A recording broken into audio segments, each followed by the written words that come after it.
Scott and Bailey's Pippa Haywood is with us this morning. Lovely to see you, possibly. Lovely to be here. For the last time, because it's the last Scott and Bailey. You're never going to invite me back again if I don't We'll carry on invite with you Scott back. Bailey. No, well, you can come back, but just not in connection with Scott and Bailey. I know, it's really sad that the series is coming to an end because it's been so popular and such a fabulous series for women to show strong female characters at work, fallible but doing their work so brilliantly and seeing their private lives so brilliantly worked into the storyline so that we see they're proper working women.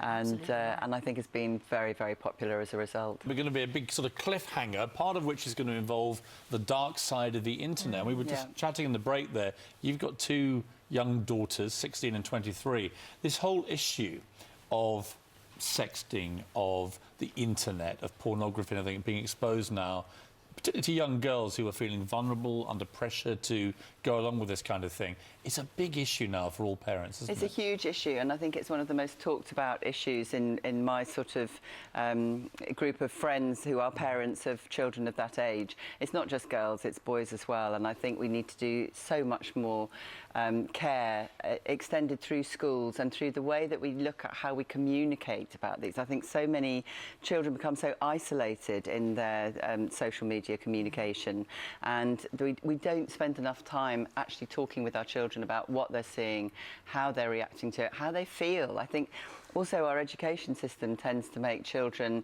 not be encouraged to be confident in their appearance, confident in the way they are as human beings, and to be able to make their own choices.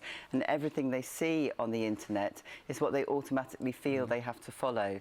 And so there are pressures from all sides on them. There are. And I think the educational system also tends to wipe out the possibility of them thinking for themselves. We do so much rote learning in our educational system. We don't say, actually, how do I really feel about that? It is sad that it's coming to an end, but I think it's been an incredibly popular series, brilliantly devised by Sally Wainwright and Saran Jones and Sally Lindsay.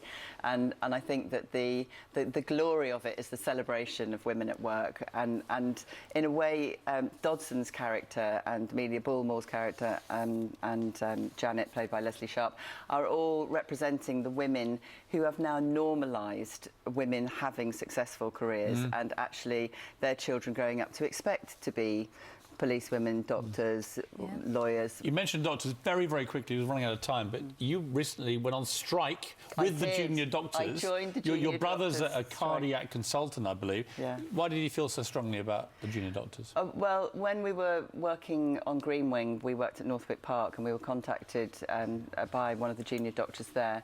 And not only had we seen the life and work of the doctors in that hospital when we were filming, but also my brother works as a cardiac consultant at Derriford Hospital, and I've watched him through his entire career struggling very much so as a junior doctor. The hours and the working conditions are meaning that these incredibly bright, intelligent, skilled practitioners are leaving the country. So your message very quickly to the government, if they're watching, about junior doctors? Stop the imposition, get back to the negotiation table. Well said.